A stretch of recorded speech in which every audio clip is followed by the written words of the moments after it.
როგორ ფიქრობთ, ბიძინა ივანიშვილის დასანქცირება დააზიანებს ქართულ ბიზნესს? რა თქმა უნდა, ნებისმიერ სანქციებთან არ მუშაობს არანაირი უწვინოა. როგორ არ მუშაობს? სანქციები არ მუშაობს, ბატონო ირაკლი. ირაკლი რუხაძემ 2 წამში 2 ურთიერთგამომრიცხავი რამ გითხრა. პროპაგანდისტული ტელეკომპანია იმედის მფლობელი, რომლის დასანქცირებასაც დიდ ბრიტანეთში ითხოვენ, თან გვიმტკიცებს, რომ სანქციები ეფექტური არ არის. თანაც აქვე ამ სანქციების დამაზიანებელ ეფექტზე გვესაუბრება. თქვენ სანქცირებას ელოდებით? მე ჩემს სანქციებს არ ელოდება. სანქციები არ მუშაობს, ამაში უამრავი წაიკითხოთ ეკონომისტების აზრი. რომ გამკაცრდეს ეს სანქციები ბრიტანეთის რუსეთში სანქციები? მუშაობა სანქციებმა? არ იმუშავა ბატონო ირაკლი. და რომ გამკაცრდეს ივანიშვილის წინააღმდეგ? რატო უნდა გამკაცრდეს? რა დააშავა?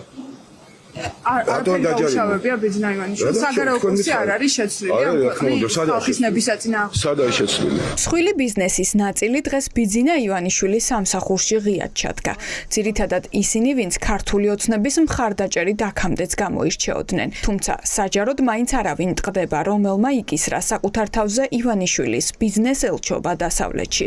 ივანიშვილის მომავალზე განსაკუთრებით ნოშრევა ნამორაძე ნერვიულობს. თქვენ დარდობთ ივანიშვილის სანქცირებაზე? როგორ არ უნდა ვიდარდო? დააზარალებს ბიზნესს? იმიტომ რომ კაცია, რომელიც უდგას ამ ქვეყანას სათავეში და მაგრამ უდგას. ფიქრობ, რომ სანქცირება არ იქნება და ყველაფერი უნდა გააკეთოს იმისთვის, რომ ანუ ივანიშვილის არ უნდა დასანქცირდეს. არც ერთი ადამიანი განსაკუთრებით კიდევ ერთხელ აღნიშნავ, ქვეყნისთვის ვინც რამეს აკეთებს ამ ბიზნესში, ამ პოლიტიკაში არ უნდა დასანქცირდეს, იმიტომ რომ ეს არ არის კარგი ზოგადად არც ქვეყნისთვის და არც ქვეყანაში მოქმედი ბიზნესს. მომსავალს რაში ხედავთ, ქალბატონო ნინო? საგარეო ვექტორი არ არის შეცვლილი.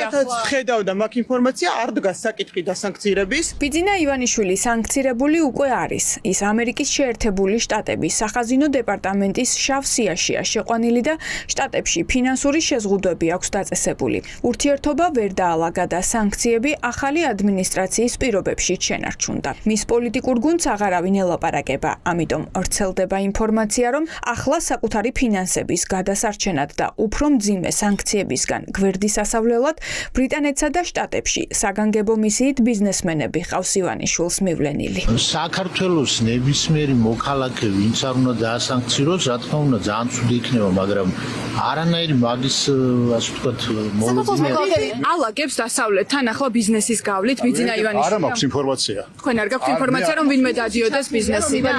სანქციებისგან დაასრულა. მე არა მაქვს ინფორმაცია, რა საკეთებს და როგორ აკეთებს. რა კუთხით დააზიანებს ივანიშვილის სანქცირება ქართულ ბიზნესს? ნებისმიერი კუთხით დააზიანებს და ნებისმიერი ბიზნესმენის დასანქცირება დაგვაზიანებს ჩვენ საერთოდ. ქართულ ბიზნესს დააზიანებს ბიძინა ივანიშვილი. ძალიან უხერხულ სიტუაციას უკან სანქცირება დააზიანებს ქართულ ბიზნესს, ძალიან უხერხულ სიტუაციას გითხარით ბიზნეს ასოციაციასთან დაკავშირებით შეხვედრასთან ვკითხეთ. ზუსტად ბიზნესზე გეკითხებით, ბიძინა ივანიშვილის სანქცირება დააზიანებს ქართულ ბიზნესს? გაგაზანდებოდეთ.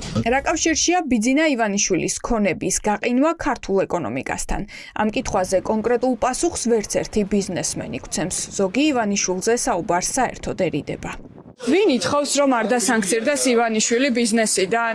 შეიძლება გითხავთ, რა ვინ დადის ამერიკაში და ითხოვს ბიძინა ივანიშვილი არ დასანქცირდეს? გითხოთ, როგორ ფიქრობთ, ბიძინა ივანიშვილის დასანქცირება დააზიანებს თქვენ ბიზნესს? ბიძინა ივანიშვილის დასანქცირება დააზიანებს ქართულ ბიზნესს? ქართულ ეკონომიკას. აი თქვენ როგორ ხედავთ ამ პროცესს? დღეს ქართული ბიზნესი ირაკლი კობახიძემ გათქვა. ივანიშვილის პრემიერი არ გამორიცხავს ჩვენს ინფორმაციას, რომ ბიზნესმენები ქვეყნიდან ქვეყანაში დადიან და პარტნიორებს არწმუნებენ, არ დაასანქცირონ ბიძინა ივანიშვილი. აქვე კობახიძე ირწმუნება, რომ ამ ადამიანებს ივანიშვილის ფულის დაცვას არავინ ავალდებულებს, რადგან ოცნების დამფუძნებელ სანქციების ისედაც არ ეშინია. ყავს ერთადერთი ბიზნეს ელჩი ქვეყნის გარეთ, ეს არის ქვეყნის ეკონომიკის მინისტრი. ბიზნესმენები ესაუბრებიან, რომ არ მოხდეს დასანქცია. შეუძლია ბიზნესმენს თავის სახელით ესაუბროს ნებისმიერ ადამიანს, თუმცა ეს არ არის ჩვენი, ასე ვთქვათ, მართლობის სფეროს ნაწილი. ვერ შეაშენებენ ამ კაცს სანქციები და არ არის საინტერესო. რისი ეშინია ქართულ ბიზნესს? თავდაცვის ყოფილი მინისტრი დარწმუნებულია, რომ ივანიშვილის ფინანსების დაცვით მისი კარის ბიზნესმენები საკუთარი თავის გადარჩენასაც ცდილობენ, რადგან იციან, რომ მოსალოდნელი სანქციები მათთვის დამანგრეველი იქნება. პირველივე სერიოზული ფინანსური სანქცია, რომელიც რომელიმე ქართულ ბიზნესმენს დაატყდება თავზე, იქნება ეს ივანიშვილი თუ რუხაძე თუ სხვა, იქნება მათთვის კატასტროფის ტოლფასი. ეს მათ კარგად იციან, ამიტომ არის რომ დღეს ჯადარიან დახარჯონ ფული ლობირებაში, ადვოკატირებაში იმისი, რომ გადაარჩინენ ივანიშვილი და ამით იმედი აქვთ, რომ თავადაც გადარჩებიან. დღეს კერძო სექტორი ირაკლი კობახიძეს შეხვდა.